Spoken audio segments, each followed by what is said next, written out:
오늘은 부활 후 첫 주일입니다. 부활의 소식은 늘 기쁜 소식이고요. 또 부활의 의미가 뭐냐, 여러 뜻들이 있겠지만 어려움 속에 있고 실패 속에 있는 사람들에게, 그리고 이길 수 없는 상대처럼 보이는 그 어떤 대적들을 만났을 때 주는 가장 큰 위로다, 이렇게 볼 수 있습니다. 부활은 다시 시작할 수 있음을 보여주고 이길 수 없는 상대를 이길 수 있다는 희망을 보여줍니다.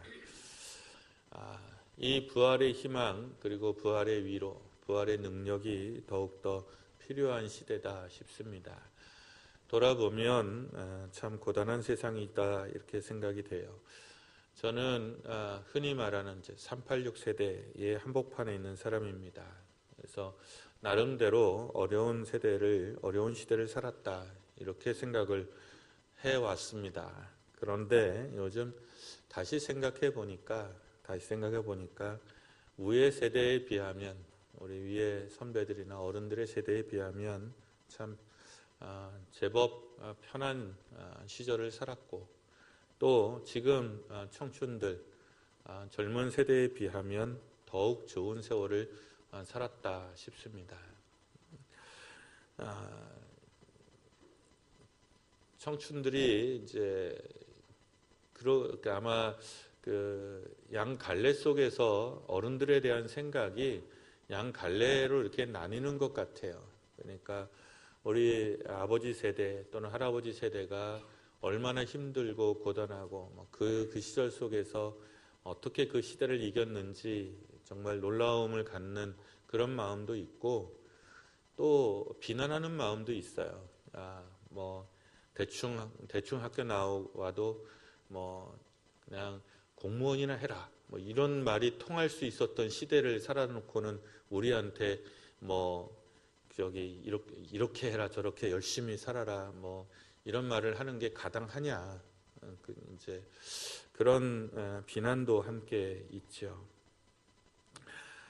어쨌든 이렇게 요즘 앉아서 보면 저희 세대가 위의 세대보다는, 그리고 지금 청춘들보다는 좀 편안한 시대를 살았다.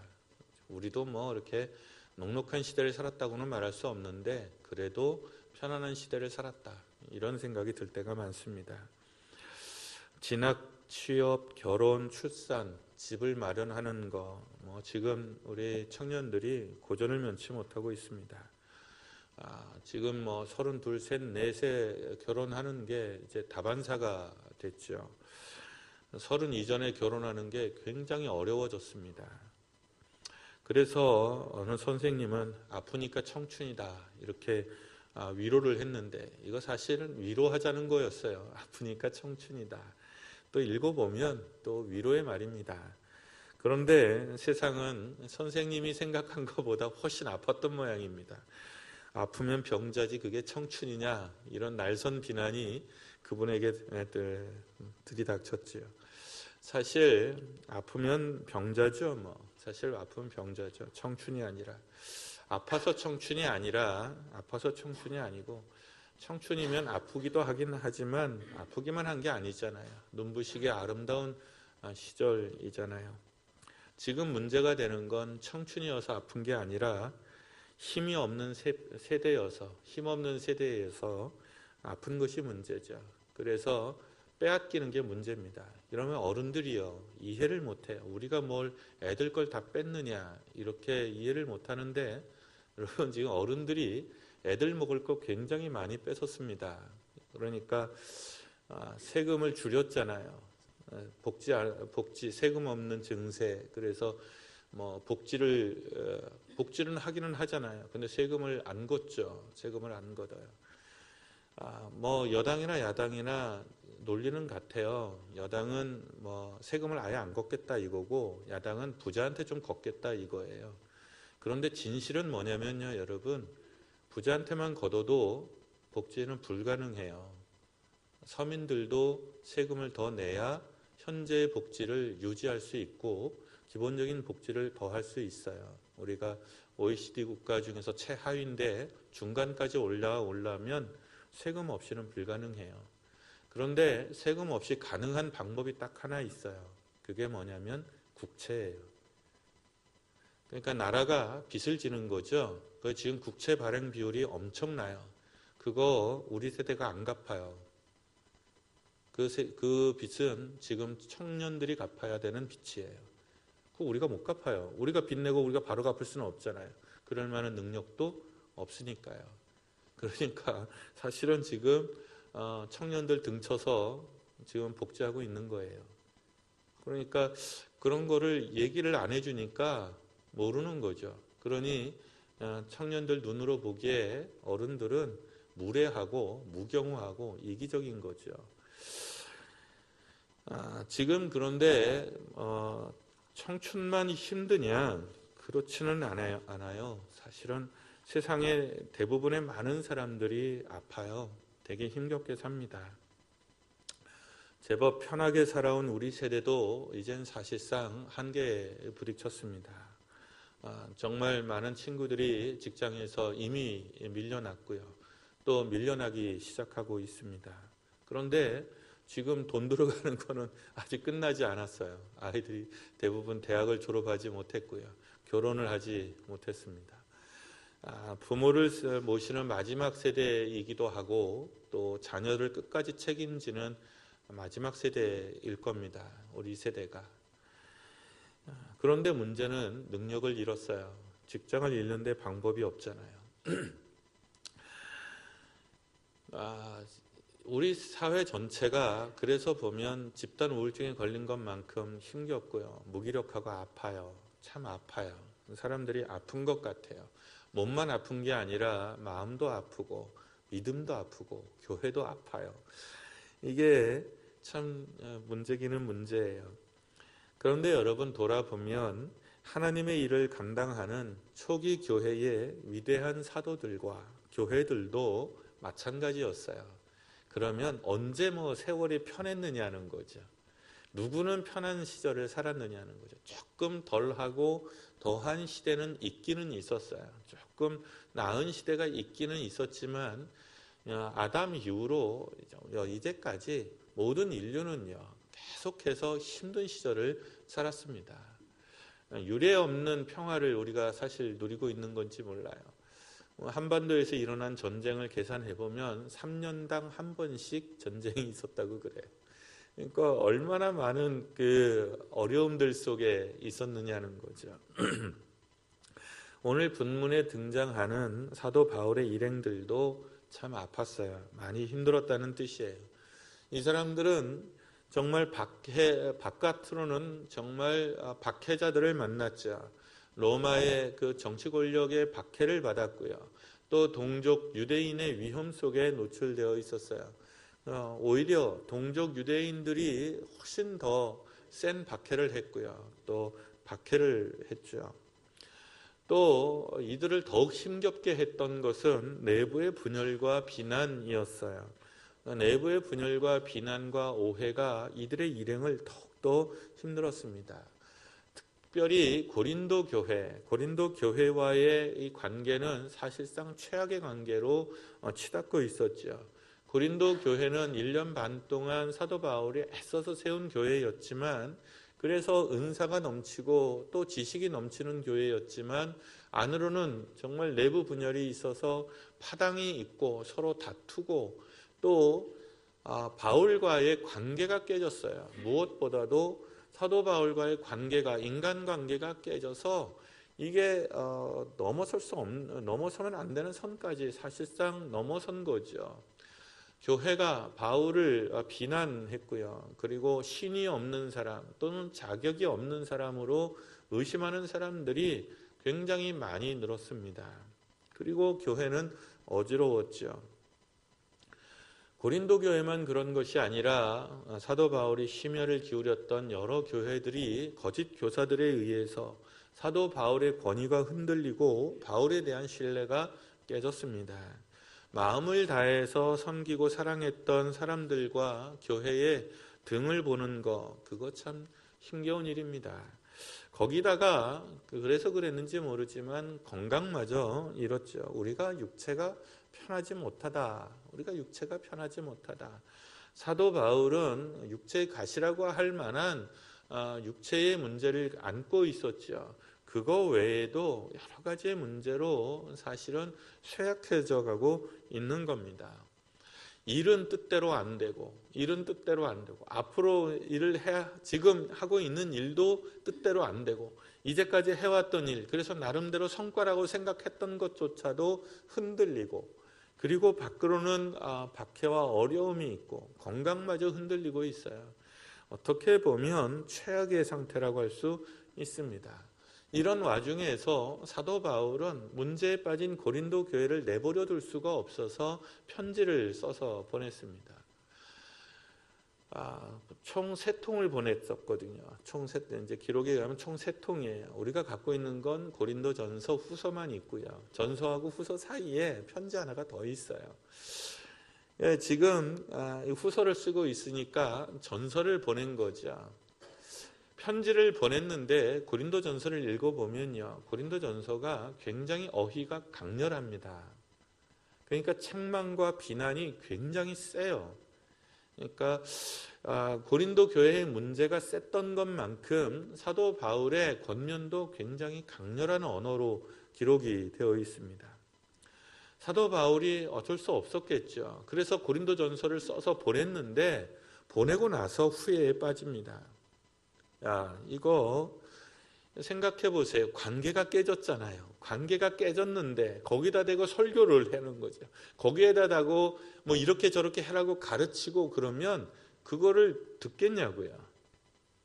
그러니까 사도 바울 속에 너무 많은 근심과 염려가 된 거예요. 내가 너무 세게 쓴 것은 아니었을까? 내가 왜 조금 더 부드럽게 했어야 되는 거 아니었을까? 또 이 고린도 교회가 이것을 아멘으로 받지 않고 정말 거절하고, 소위 말해서 대들면 이거 어떻게 해야 되나, 너무나 많은 근심과 걱정이 있었다는 거죠. 그것도 바울의 일행들을 더욱 힘들게 했습니다. 대체로는 이런 경우에 관계가 더 나빠집니다. 좋아질 리가 없죠.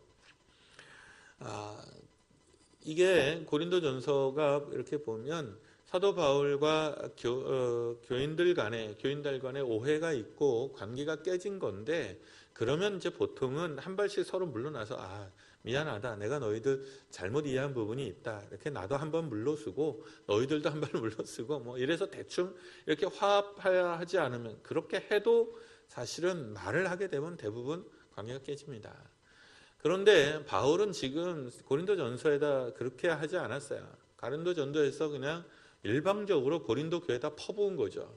니네들 정말 이럴 수 있냐? 그리고 너희들이 많이 안다고 그러지만 그게 아는 거냐? 그냥 일방적으로 사실 휘둘러 댄 거거든요. 고린도 교회에서 기분 나쁘게 받아들이면 정말 기분 나쁠 수 있는 이제 그런 서신이었다는 거예요. 그런데 놀랍게도 고린도 교회에서 파송한 디도가 찾아옵니다. 힘들고 힘든 그 일행에 디도라는 사람이 찾아오는데, 그 디도가 누구냐? 고린도 교회가 파송한 사도였어요. 그리고 이 디도가 와서 소식을 전해주는 거죠. 고린도 교회가 사도 바울 선생을 사모하고, 그리고 애통해하고, 그리고 정말 사도 바울 선생님을 위해서 다시 열심을 내고 있노라라는 소식을 전해줍니다. 그리고 놀랍게도 고린도 후서에 보면 파당의 문제가 언급되지 않아요. 그러니까 무슨 말이냐면, 고린도 전서에서 가장 많이 문제 삼았던 그 파당의 문제가 고린도 전서가 발송이 되고, 그리고 그 서신을 받은 교회가 그 문제에 대해서 해결해 냈다는 뜻입니다. 회개하고 파당의 문제를 해결해냈다는 거죠. 놀라운 역사인 겁니다. 고린도 전서를 읽은 교회가 회개했고 잘못된 신앙적인 태도에서 돌이켰다. 몇 가지 여전히 해결되지 않은 점이 있기는 하지만 적어도 사실상 고린도 교회에서 파당은 사라졌다. 바울은요, 너무나 기쁘고 기뻤습니다. 그는 디도가 가져온 위로로 기쁘게 되었다. 자신의 근심이 사라지고 또 정말 큰 위로를 얻었노라고 고백합니다. 편지를 보내놓고 근심하면서 마음 졸였던 것들이 다 사라졌노라라고 말하는 거죠. 오늘 그것이 본문입니다. 그러므로 내가 편지로 너희를 근심하게 한 것을 후회했다. 그러니까 편지를 보내놓고 막 염려했다는 거예요. 그런데 지금은 후회하지 않는다. 내가 그 편지로 잠시만 근심하게 한 것이고 오히려 그것이 너희를 돌이키게 하고 회개함에 이르게 한 까닭이다. 그리고 우리가 여러분들을 정말 해하지 않게 되게 돼서, 그러니까 내가 편지를 썼는데 그 편지 때문에 오해가 더 깊어지고 더 열받아서 더 잘못된 길로 나갈 수 있었는데 그렇게 되지 않아서 너무나 다행이다. 너무나 기쁘고 감사하다. 고린도 후서를 시작하면서 바울이 이렇게 표현합니다. 3절과 4절인데 1장 찬송하리로다. 그는 우리 주 예수 그리스도의 하나님이시요 자비의 아버지시요 모든 위로의 하나님이시며 우리의 모든 환난 중에서 우리를 위로하사 우리로 하여금 하나님께 받는 위로로서 모든 환난 중에 있는 자들을 능히 위로하게 하시는 이시로다. 그러니까 하나님을 이제 우리 하나님, 내 하나님을 표현하는 말이에요. 우리 하나님을 찬양합니다. 근데 어떤 하나님을 찬양하는 거냐? 그러면 환난 중에서 우리를 위로하셔서 우리가 받는 그 위로로서 환난 가운데 있는 사람들을 위로하게 하시는 하나님을 찬양한다. 그러니까 내가 어려움 속에서 하나님이 위로를 주셨어요. 그래서 내가 위로를 받았어요. 그 위로를 받고 나니까 정말 어려움에 빠진 사람들이 정말 위로가 필요하다는 것, 그리고 진짜 위로할 수 있게 돼서 너무나 기쁘고 감사하다. 그런 뜻입니다. 고린도 후서에 유달리 위로라는 말이 반복해서 나옵니다. 그러니까 다른 데에서는 위로의 하나님 뭐 이런 식의 표현이 사실상 없어요. 그런데 고린도서에서 위로의 하나님이라는 표현이 나와요. 그러니까 사도 바울이 정말 큰 위로를 이 사건을 통해서 위로를 받았다는 뜻입니다.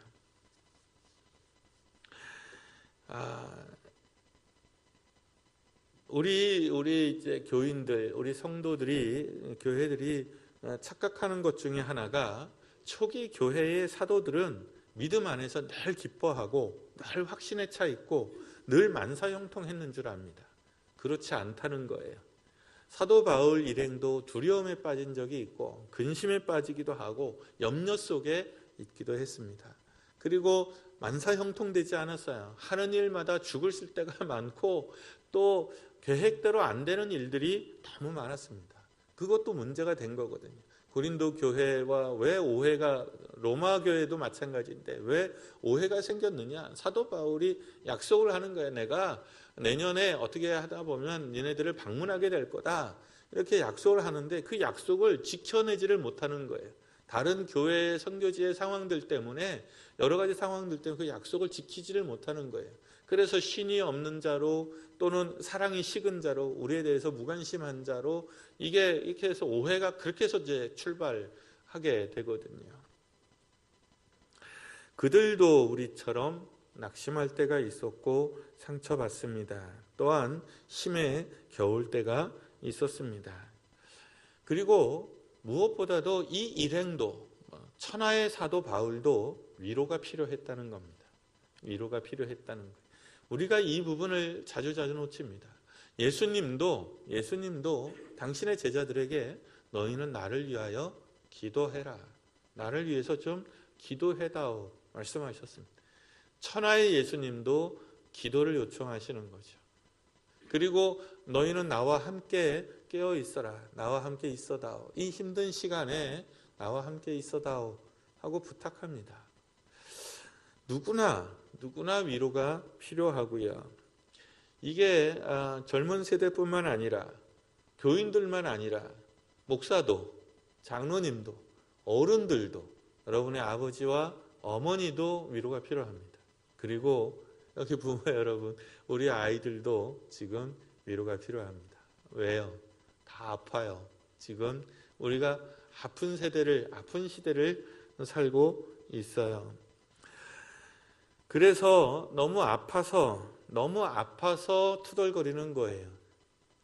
너무 아파서 미워하는 거예요. 너무 아파서 짜증내는 것이고요. 너무 아파서 게으른 거예요. 너무 아파서 게으른 거예요. 너는 왜 그러고 사냐? 너 그렇게 살아가지고 이 험한 세상 못 산다. 정말 빨딱 일어나서 전투적으로 눈 팍팍팍 뜨고 갔으면 좋겠는데, 이렇게 청년들 정말 앞에 있는 애들은 또 막 눈부시게 뭐 그렇게 가지만, 또 뒤에 처져 있는 애들은 정말 세워라 내워라거든요. 그런데 그게 왜 그러느냐? 아파서 그래요. 아파서. 마음이 아파서, 몸이 아파서, 영혼이 아파서 그래요. 우리가 너무 아파서요. 우리가 너무 아파서 서로 비난하고 상처를 주고 또 상처를 받습니다. 내가 아프니 말이 곱게 안 나가는 거죠.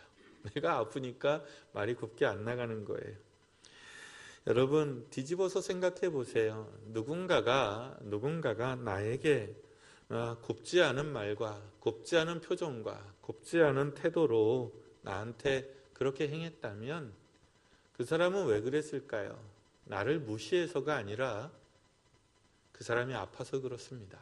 그 사람이 아파서 그런 거예요.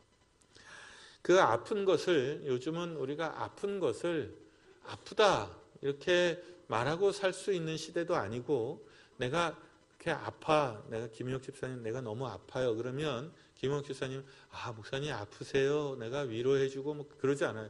목사님 왜 이렇게 징징거리세요? 이런단 말이죠. 왜 이렇게 질척대? 왜요?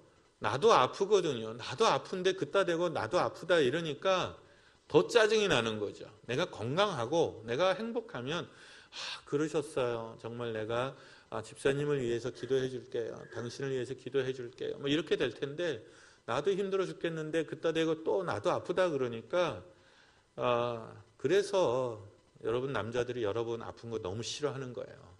여자들 아픈 거 제일 싫어하거든요, 남자들이.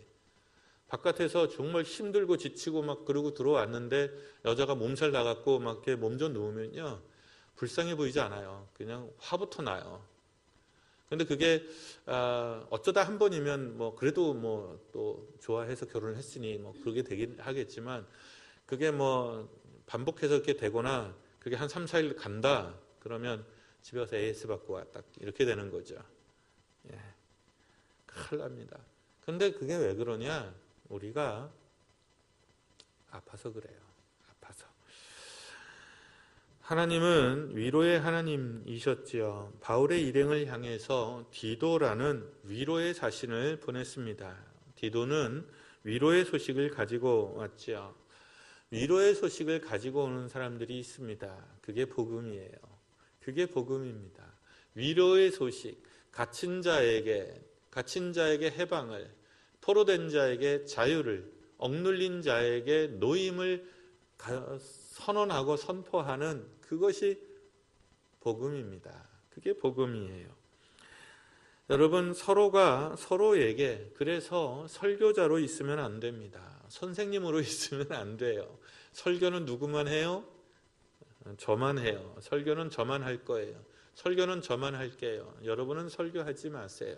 서로가 서로에게 설교하지 마세요. 서로가 서로에게 가르치지 마세요. 뭘 그런 거 가지고 그래. 그거는 더 기도해야 되는 거야. 그건 이렇게 해야 되는 거야. 그렇게 말하지 마세요. 그냥 손잡아 주시고, 많이 힘드시구나. 많이 힘들었구나. 이게 먼저입니다. 위로자의 삶을 먼저 사시기를 바랍니다. 여러분, 미워해 보셨나요? 미워해 보면요, 그거 쉬운 일이 아니에요. 미움을 가지면요, 되게 힘들어요. 내가 힘들어요.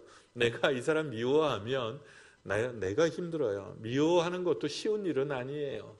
원망하는 것도 쉬운 일은 아니에요. 미워하느라 참 힘드셨겠어요. 그러셔야 되는 거예요. 미워해갖고 되겠냐. 그게 아니라, 비난으로서가 아니라, 미워하는 사람도 힘들어요. 뜻대로 되지 않아서 힘드셨겠어요. 알아주지 않아서, 사람들이 알아주지 않아서 힘드셨겠어요. 서방이 알아주지 않아서, 아내가 알아주지 않아서, 자식이 당신 마음 알아주지 않아서, 부모가 당신 마음 알아주지 않아서 힘드셨겠어요. 우리 이 시간 한번 위로하는 시간을 가져볼까요? 이번엔 조금 다르게 할 텐데 한번 짝을 지어보세요. 자연스럽게 짝을 짓고, 앉았잖아요. 뭐 엉덩이가 무거워서 그런 게 아니라 몸이 삶이 힘들어서 일어나기가 힘든 거겠죠. 제 오른쪽, 안짝을 진 쪽에서 제 오른쪽에 있는 사람은 이렇게 말하는 거예요. 힘들었어요. 제가 힘들었어요. 정말 힘들었어요. 앞에 사람한테 그렇게 말하는 거예요. 그러면 앞에 사람은 손잡고 정말 힘드셨겠어요. 수고하셨습니다. 이렇게 위로하는 겁니다. 또는 힘들었어요는 과거형이잖아요. 현재형으로. 지금 힘들어요. 정말 힘들어요. 그러면 앞에 사람은 정말 힘드시군요. 정말 힘드시군요. 기도할게요. 자, 그렇게 합니다. 자, 오른쪽 사람이 먼저 이 왼쪽 사람한테 얼굴 똑바로 보고, 강은주 지사님, 그렇게 하지 말고, 이렇게. 자, 해보세요. 시작.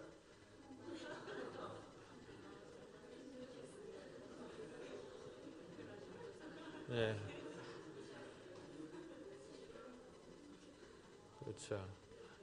저기 예인이 있는 데는 뭐 좋은 부모 만나서 안 힘든 모양인데 했어. 자, 또 반대 사람, 반대 이제 편을 바꿔서 한번 다시 해보세요. 시작.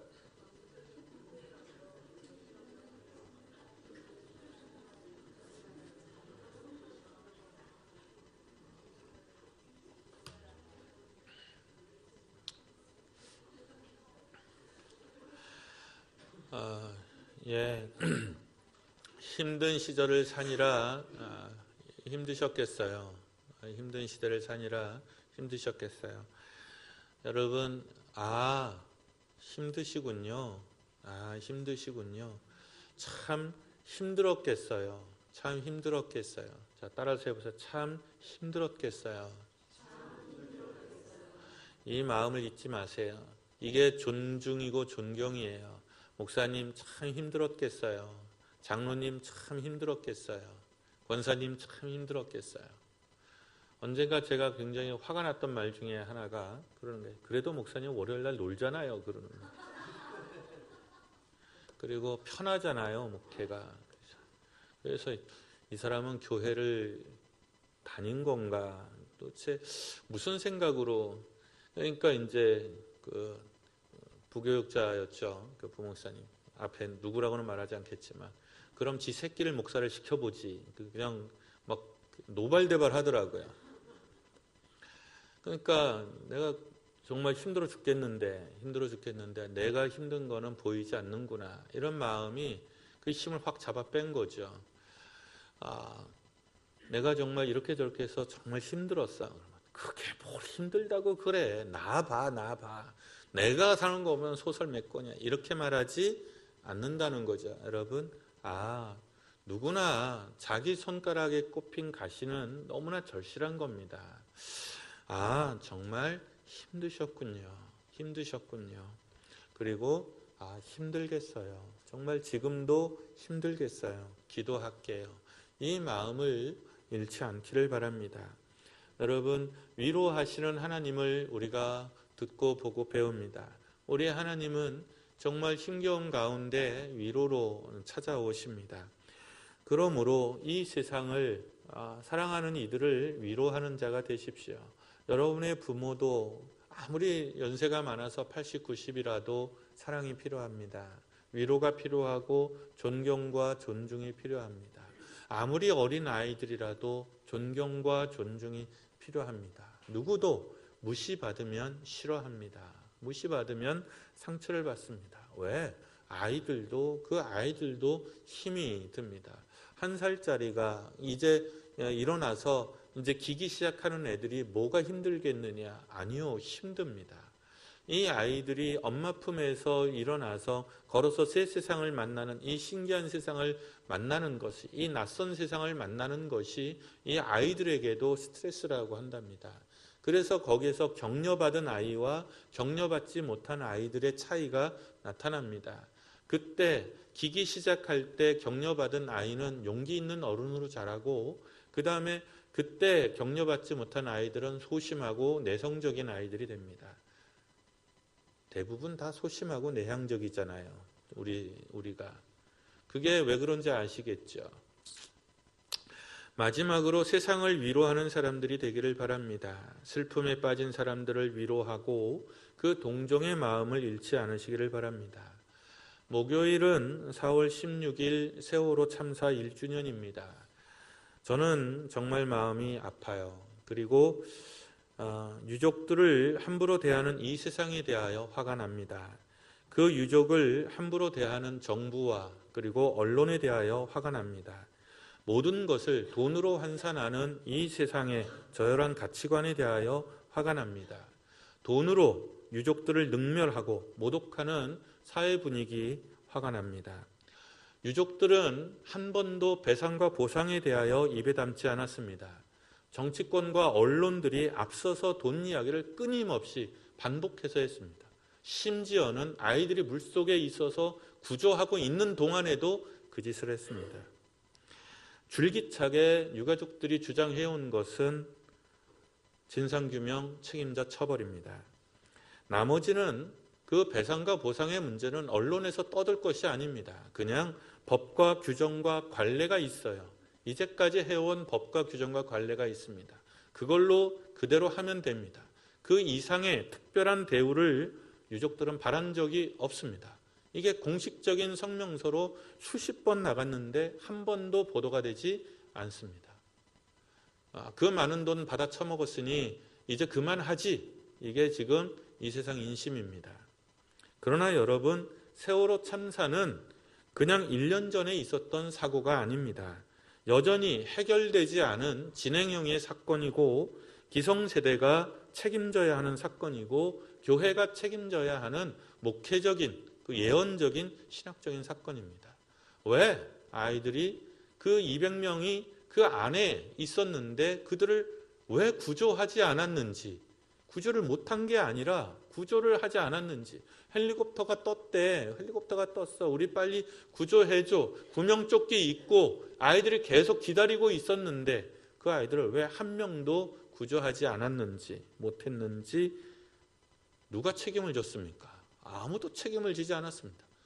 배 도망간 선장, 그 늙은 선장과 그리고 그 해운의 업주에게만 책임을 물고 아무도 책임을 지지 않았습니다.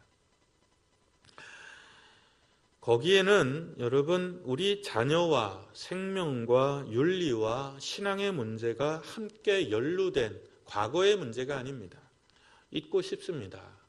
또는 때가 되면 잊어야 할지도 모릅니다. 그렇죠. 언제까지 기억할 수는 없습니다. 저는 영원히 잊지 않을게. 저는 그렇게 약속할 수 없습니다. 산 사람은 살아야 하니 살아야 합니다. 그리고 묻어둬야 되는 기억도 있고 가슴에 묻어둬야 되는 기억도 있고 희미해져 가야 되는 것도 있습니다. 그렇지 않고서는 살아남은 자들이 삶을 살아갈 수 없습니다. 그거는 자식을 잃은 부모도 마찬가지입니다.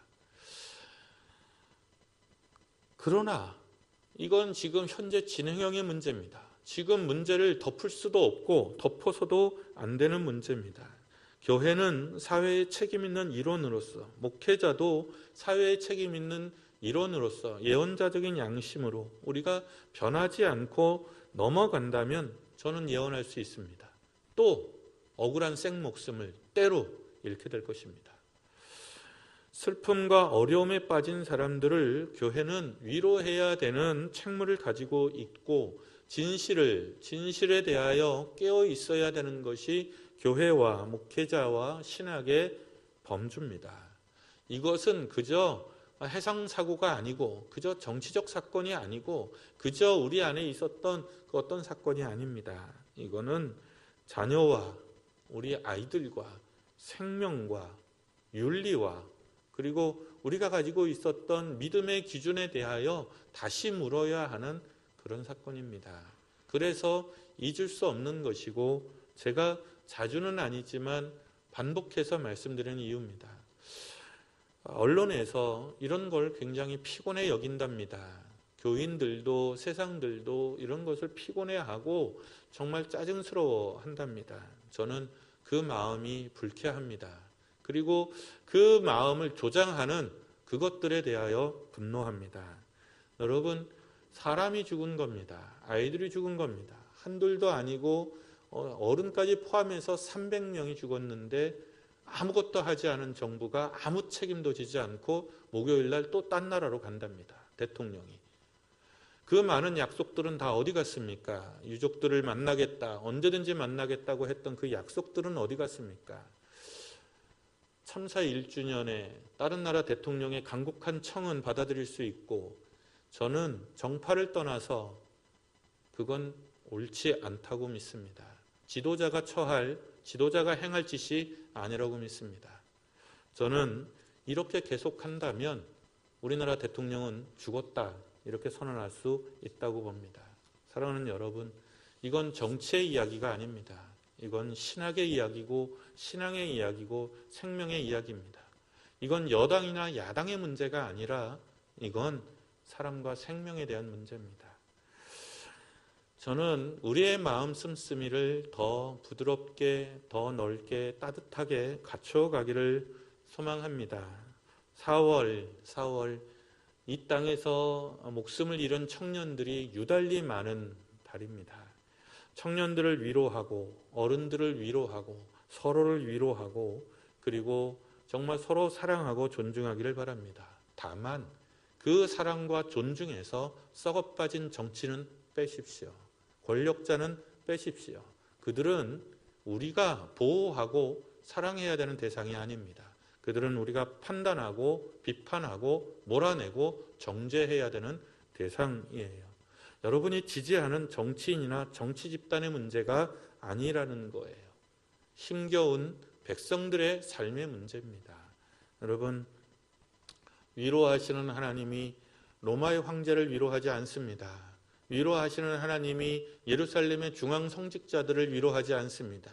위로하시는 하나님은 하나님 앞에 참된 복음과 진리를 붙들고 고난과 가난과 힘겨움 속에 눈물을 가지고 애써 일하는 자들을 위로합니다.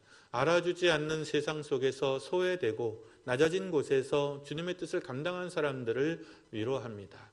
우리는 또한 그들에게 위로의 사신으로 부름을 입습니다. 사랑하는 여러분, 서로가 서로에게 위로하는 사람이 되시길 바랍니다.